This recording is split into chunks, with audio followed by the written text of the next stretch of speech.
Our story begins with a soul waking up in a strange, dark, and unfamiliar place, wondering about his own identity and whether he has already passed away. He hears a woman's voice pleading with an ancestor to have mercy on her and her child, begging to be allowed to give birth.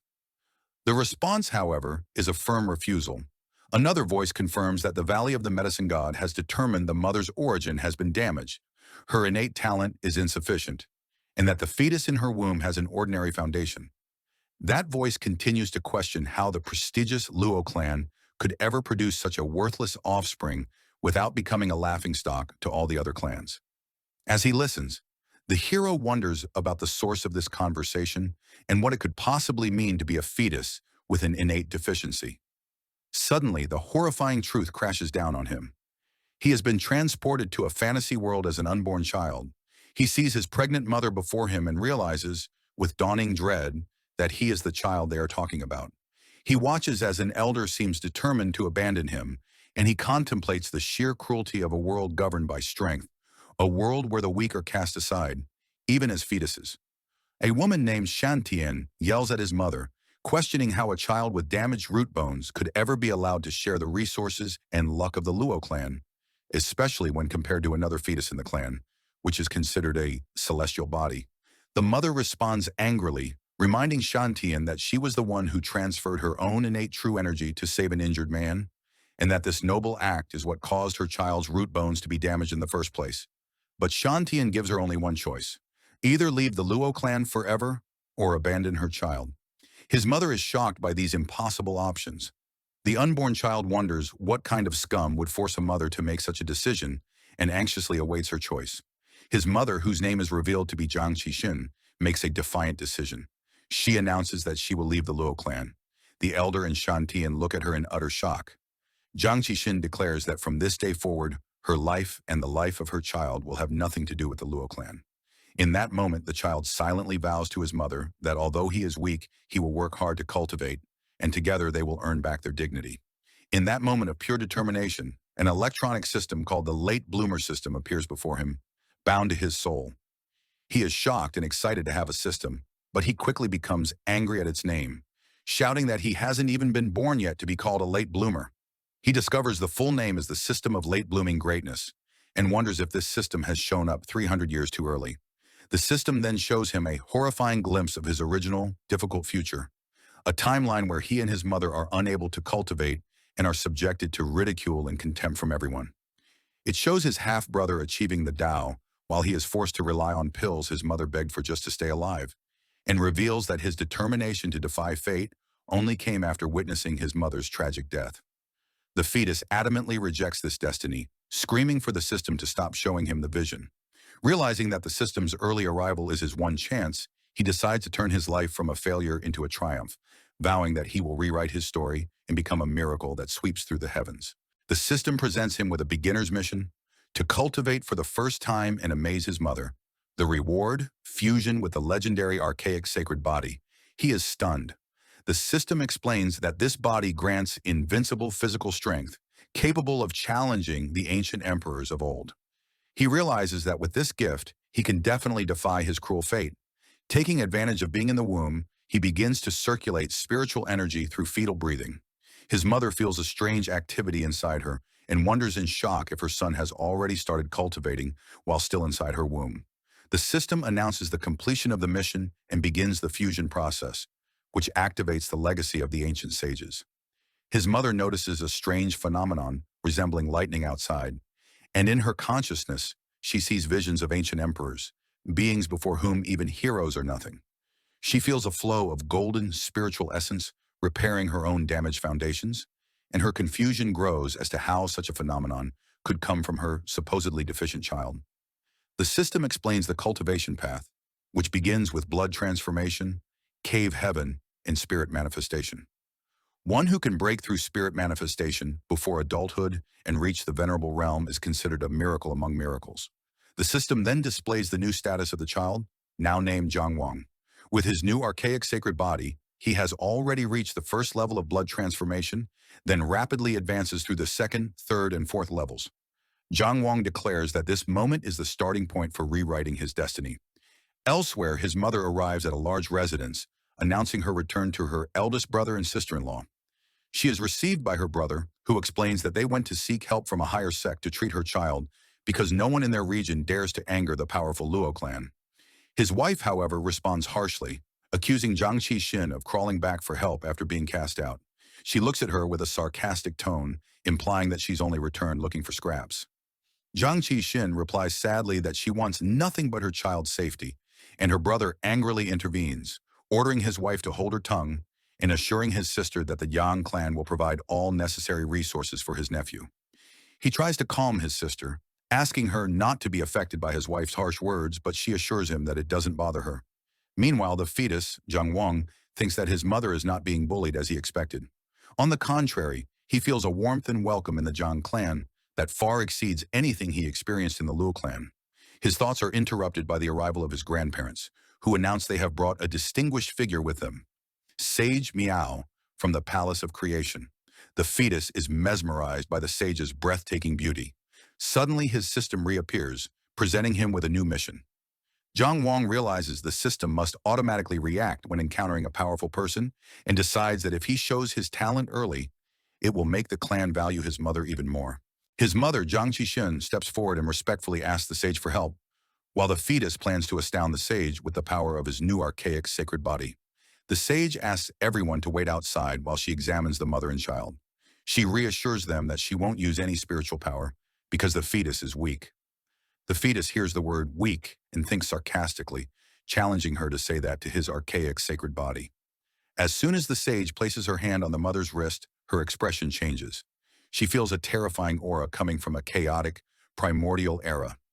The mother worriedly asks what is happening, and the sage inquires in astonishment if this child was really diagnosed as lacking innate power.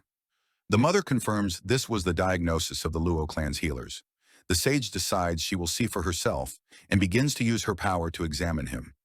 The fetus feels that his future master is not yet satisfied, so he decides to show his full power and commands his sacred body to open up. The sage notes that this little one refuses to give up and admires his fighting spirit, saying that if she hadn't come here by chance, the world would have lost an unparalleled genius. When the sage and the mother exit the hall, the clan members waiting outside are anxious, thinking the examination ended quickly because the child could not be saved. But the sage tells them not to let their thoughts run wild, and then announces that the child in the womb is not only unharmed, but actually possesses unparalleled talent. The grandfather is perplexed, but the sage dismisses the previous diagnosis as the nonsense of an ignorant doctor. Using her treasure, the sage displays a stunning vision before the Yang clan, a majestic scene of 9 golden dragons pulling a massive bronze coffin across the sky. The sage explains that just one of these dragons could crush their entire clan with a single finger. The clan wonders who could possibly be inside that coffin, only for the vision to reveal a young man who greatly resembles Jiang Wang's mother. The sage realizes that the legendary archaic sacred body has been born into the Zhang clan, and that a heavenly emperor is about to emerge. Joy overwhelms the grandparents, and the grandmother cries out that heaven has blessed their clan. The mother looks at her belly with pride, telling her child that he has truly brought her honor. The sage then turns to Jiang Qixin and makes a direct offer. Let her child join the palace of eternal creation as her personal head disciple. The clan members are shocked again, realizing this is a position for which the heirs of imperial clans would fight to the death. Meanwhile, the fetus thinks that the Palace of Creation is a first-rate sect, far exceeding his system's requirement, and eagerly wonders about the size of his reward. His mother respectfully accepts the offer. At that moment, Jiang Wang's system shows him another glimpse of his original tragic destiny, and then announces the completion of the mission to join a powerful sect. The system announces the reward, a supreme cultivation method called the Art of the Heaven-Devouring Demon. Jiang Wang is shocked to receive this legendary technique, which revolves around absorbing spiritual energy from heaven and earth to form a natural cultivation vortex. The fetus decides he cannot waste any time. He immediately begins to cultivate while still in his mother's womb, and a golden spiritual energy rises from him, swirling around the hall, astonishing his mother and the clan members. His uncle wonders in disbelief how his nephew has started cultivating before even being born. Sage Miao thinks to herself with satisfaction that with such a disciple no one will dare say her lineage is weak in the immortal tournament 100 years from now. She declares that as his master, she will present him with a treasure as a meeting gift. Confident in his new powers, the fetus spiritually summons the treasure, and it heads directly into his mother's womb and merges with him, surprising the sage. But it didn't end there. After the mission was completed, the fetus mentally commanded the treasure to be upgraded, and it transformed into an innate spirit treasure. The sage admits to herself that he not only subdued the treasure on his own, but his sacred body even managed to upgrade it. She announces that she will personally return when Jiang Wang reaches the cave heaven realm to guide him to the sect. 3 days later, a group of soldiers from the great Xia divine dynasty arrives.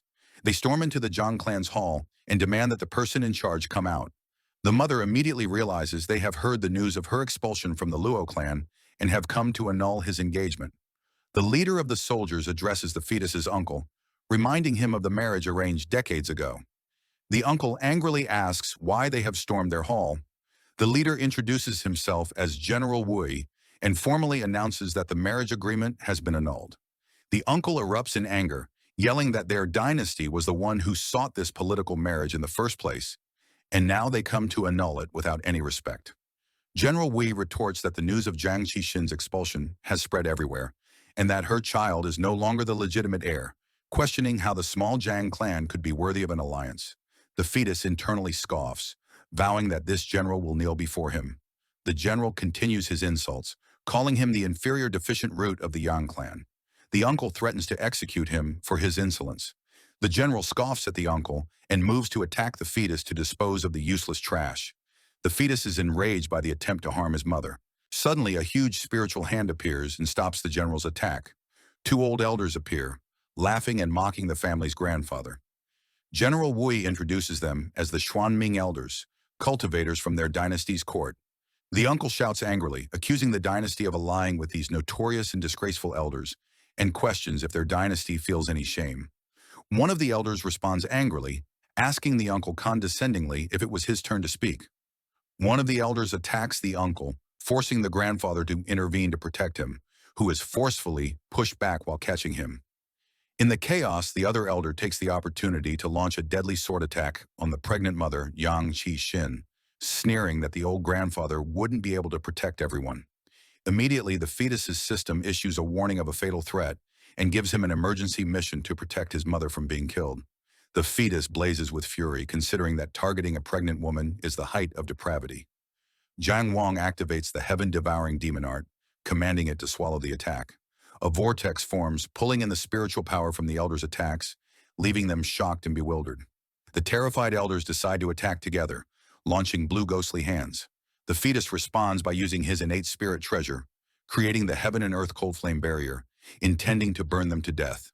The flames erupt with immense power, terrifying the elders, who realize they are facing an innate spirit treasure, and wonder how a small family like the Yang could possess such a weapon. One of them demands the hidden entity reveal itself and stop hiding in the shadows.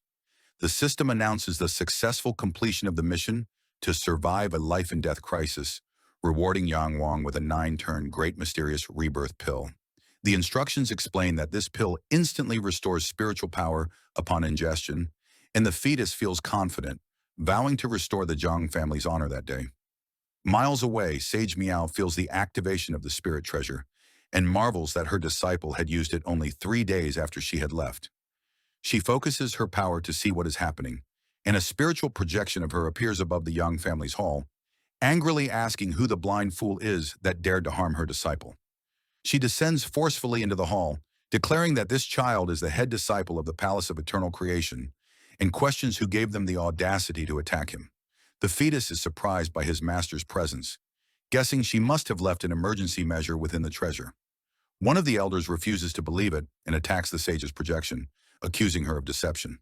The sage easily counters his attack, and the fetus scoffs at the audacity of an ancient emperor challenging an ancient sage, while feeling relieved that his master had intervened. The 2 elders stand shocked. One of the elders tries to use a veiled threat, asking the sage to reveal her name so their dynasty could seek her guidance in the future. The sage scoffs at his threat, declaring that a 4th-rate ancient emperor is not even worthy of hearing her name. At that moment, the grandfather attacks using the spirit crane left by the sage, directing it at one of the elders, brutally defeating him and sending him crashing to the ground covered in blood. General Wei stands in shock, unable to believe that a mere threat of divine consciousness could suppress an ancient emperor, and realizes that this woman is indeed from the palace of eternal creation, and that the Yang family's son, whom they had dismissed as a mortal root, would actually enter this palace. While the fetus, Jiang Wang, thinks to himself that it's too late for regrets.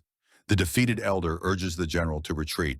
While the general looks in terror at the sage's projection, thinking to himself that what is happening is impossible, he curses the Luo clan, calling them fools for casting out a genius capable of entering the palace of creation, thereby bringing disaster upon the great Xia dynasty. The Yang family's grandfather begs the sage to spare the lives of these shameless opportunists so they can witness with their own eyes what kind of miracle his grandson will become in the future. The sage agrees and orders them to return alive to deliver a message to their dynasty that the marriage contract between the Yang family and the great Xia dynasty is annulled. The fetus is pleased by this, wondering if his master intends to help him. But the sage reconsiders and declares loudly that it is not their right to annul her disciple's marriage. She unleashes a powerful force that pushes the soldiers back, then throws the annulment document at them, stating that her disciple is the one who scorns marriage to their dynasty's princess. The sage yells at them, asking why they haven't left yet. She then warns them not to forget to return the engagement gifts, or she will come and demand them herself. The defeated general can only reluctantly agree. After their departure, the family members bow before the sage, and the uncle expresses his gratitude, saying that without her intervention and use of the spirit treasure, the Jiang family would have faced a disaster. The grandfather steps forward and offers the family's profound thanks for her great kindness. The sage tells them not to think of it, as she has accepted Yang Wang as her disciple. Their family's affairs are now linked to hers. But she clarifies that to say she was the one who used the spirit treasure is not entirely accurate. The spirit crane laughs, saying that her master is straightforward and would not dare take credit that belongs to her disciple. The sage promises the young grandson that the family will provide him with all the resources they can muster. The fetus is touched by this, thinking, "You are truly my real master." The grandfather understands what the sage means and asks the others to leave so he can discuss matters with her in private. Once they are alone, the grandfather asks the sage what kind of physical constitution his grandson possesses that enabled him to use a spirit treasure while still in the womb. The sage reveals that the child possesses the legendary archaic sacred body, leaving the grandfather in a state of utter shock. The sage explains that she herself does not know why he could control the treasure as a fetus, as the last appearance of such a body was hundreds of thousands of years ago, adding that since the little one has already started cultivating, no one knows how overwhelming his power will be at birth. Joy overwhelms the grandfather and he exclaims that heaven has truly blessed their clan. The sage warns him that the resources needed to cultivate the archaic sacred body are immense and that his foundation must not be neglected before he officially enters the palace of creation. The grandfather thanks her for the reminder and vows that the Zhang clan will muster all its strength to lay a solid foundation for Jiang Wang. The uncle's wife celebrates, declaring that the rise of the Zhang clan is imminent, and the uncle exclaims that they must make the Luo clan regret their decision. The fetus Jiang Wang reflects on the recent events and concludes that this world is truly governed by strength. His beautiful master had barely lifted a finger, yet her enemies were pushed to their limits, and he resolves that he must win not just from the starting line, but from the womb itself. Afterward, the family gathers to greet the ancestor of the Yang clan. The ancestor tells them he has already heard about the child's physical constitution and that despite its unimaginable power, it requires limitless resources. Therefore, he decides to relinquish all his personal resources to the child. The mother objects to this decision, explaining that the ancestor needs nearly half of the clan's wealth to continue his own cultivation, and that giving it all up means the entire clan will pour everything into nurturing this child. But the ancestor insists his decision is final, and also hands over the resources gifted by Sage Miao. The mother thanks him on behalf of her son. The fetus's system issues a new mission, to cultivate continuously for 1 month and impress the ancestor, with the reward being the supreme celestial grandeur. Jiang Wang is excited about the reward, and the system explains that this grandeur was only born to ancient powerful beings and comes with a unique innate divine ability. The fetus is confident that with the resources he has obtained and the heaven-devouring demon technique, he can reach the spirit manifestation realm, and that an unborn child reaching this peak will be enough to impress the ancestor. He begins to cultivate immediately. 1 month later, the ancestor feels bored and restless and decides to go check on his grandson. He has spent the entire month watching over and guarding the young family's prodigy to ensure no harm comes to him, but he had neglected to follow his cultivation progress. When he finally checks his level, he is utterly shocked, wondering in disbelief how his grandson has reached the peak of the spirit manifestation realm in just 1 month. At the same moment, the fetus was thinking that he had reached this peak 3 days ago, and that today he might attempt to break through to the venerable realm, and wonders if he can succeed. As soon as the ancestor discovers his level, the system announces the completion of the Impress the Ancestor mission. The fetus smirks at how easily his ancestor was amazed. The reward, the supreme grandeur, appears as a spiritual skeleton, and the fetus feels its mere aura easing the bottleneck that was hindering his progress. The system automatically begins to fuse the grandeur with him. The fetus decides to surprise his ancestor even more, and borrows the power of the grandeur during its fusion to break through to the venerable realm. He notices a purple energy emanating from the grandeur and is pleased. The ancestor grows worried, realizing his grandson is attempting a breakthrough, and fears this reckless advance will damage his foundation. At the same time, the mother feels another aura within her child. The breakthrough succeeds with surprising ease, and the fetus discovers that the divine ability granted by the supreme grandeur is related to time itself. He realizes he had been hasty and that the venerable realm was his limit at his current speed. But now with his new ability, he commands the flow of time to slow down, giving him the chance to reach even further levels before he is born. The ancestor feels a sense of awe from the overwhelming aura emanating from his grandson, which carries traces of the laws of time, and admits that he can no longer comprehend the boy's abilities even before his birth. He laughs with immense joy, once again declaring that heaven has truly blessed the Zhang family. A few months later, Zhang Qixin goes into labor. Her family waits anxiously outside the room for 3 long hours, and the midwife urges her to hold on. At the moment of his birth, Zhang Wang's system announces that he has reached the innate ancient immortal realm. His birth causes a great celestial phenomenon that attracts the attention of great figures from all over who descend from the clouds to offer their congratulations. Onlookers wonder how an ordinary true immortal could cause such a cosmic phenomenon, and one realizes that this vision must be due to the birth of the child rejected by the great Xia dynasty. A wiser person scolds him, telling him those rumors are old news, and reveals that the Yang family's child is so extraordinary that a sage from the palace of eternal creation accepted him as a disciple while he was still in the womb. Suddenly, the emperor of the great Xia dynasty himself arrives, realizing that the commotion this child has caused is too great to ignore. Legendary celestial phenomena continue to appear one after another. The golden lotus of the bitter sea. The onlookers are amazed at the continuing phenomena. Then the splendid rivers and mountains appear, followed by the bright stars in the sky. The emperor recognizes the last phenomenon, the yin-yang life and death diagram, a vision not seen for 1,000 years. But the newborn Zhang Wang is not done yet. He merges all 5 of these great visions into one final phenomenon. The immortal king descends from the 9 heavens.